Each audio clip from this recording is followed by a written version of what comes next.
నమస్కారం అందరికీ. గత కొద్ది రోజులుగా పెను రాజకీయ దుమారం రేపుతున్నటువంటి అంశం హైదరాబాద్ సెంట్రల్ యూనివర్సిటీకి సంబంధించిన 400 ఎకరాల భూమిని ప్రభుత్వం అమ్మాలన్న ఆలోచన చేసింది.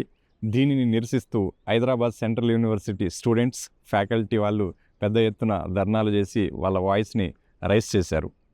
ప్రతి ఇన్స్టిట్యూట్కి ఒక ఐకానిక్ సింబల్ ఉంటుంది.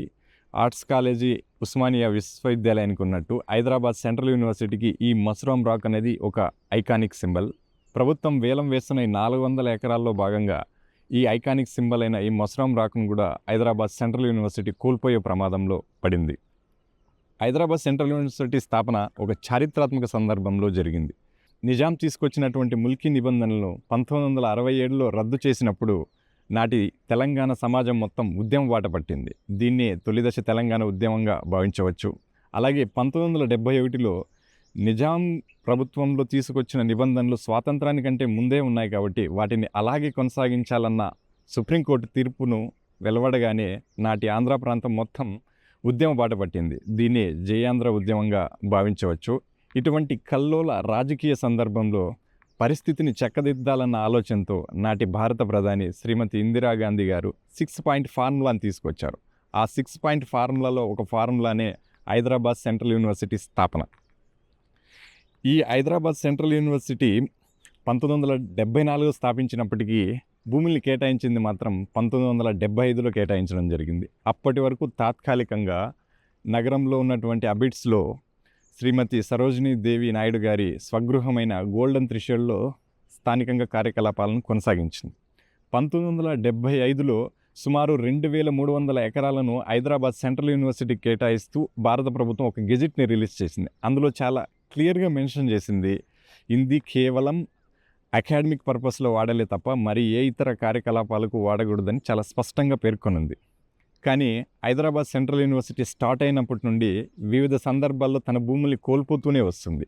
మొదటగా 1987లో శేర్లింగంపల్లి ఎంఆర్ఓ ఆఫీస్ కంటేనే 5 ఎకరాల భూమిని, అప్పుడు నగరానికి దూరంగా ఉన్నటువంటి ప్రాంతం కాబట్టి ప్రజా రవాణా నిమిత్తం 10 ఎకరాలు ఆర్టీసీ డిపో కోసం కేటాయించడం జరిగింది.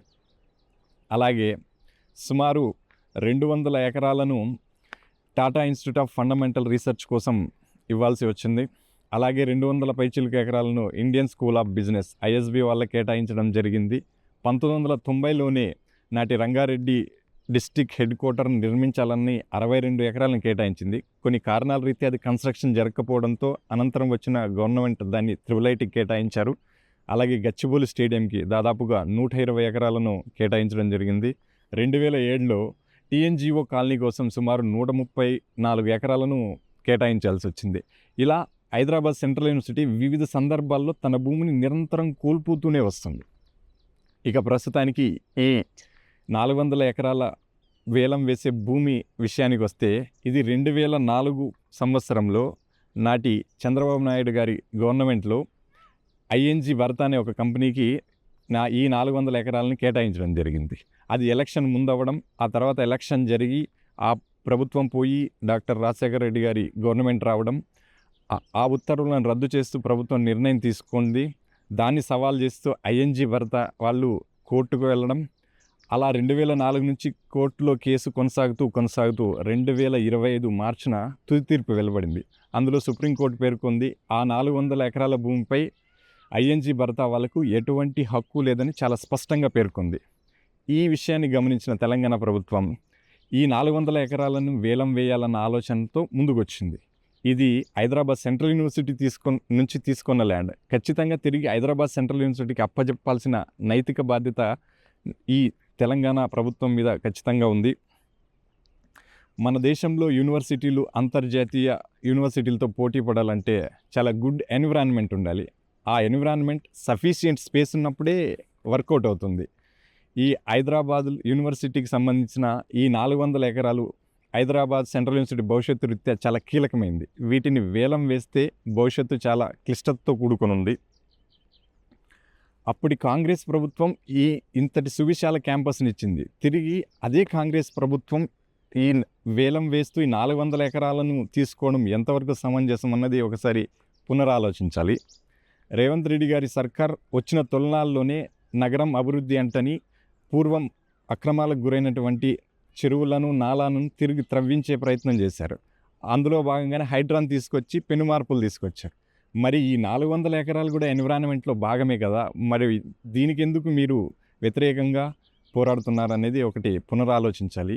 ఇది కేవలం హైదరాబాద్ సెంట్రల్ యూనివర్సిటీ ల్యాండ్ ఇష్యూగా చూడాల్సిన అవసరం లేదు. ఎందుకంటే ఇది నగరవాసుల సమస్యగా పరిగణించాలి. హైదరాబాద్ నగరానికి లంగ్స్లా వ్యవహరించేవి రెండు లొకేషన్స్. ఒకటి కేబీఆర్ పార్క్ అయితే, రెండు హైదరాబాద్ సెంట్రల్ యూనివర్సిటీ. ఆ సెంట్రల్ యూనివర్సిటీలో ఈ బయోడైవర్సిటీ ఈ 400 ఎకరాల్లోనే నెలకొని ఉంది. ఆ 400 ఎకరాలు వేలం వేస్తే ఖచ్చితంగా చాలా ప్రమాదంలో ఉంటుంది.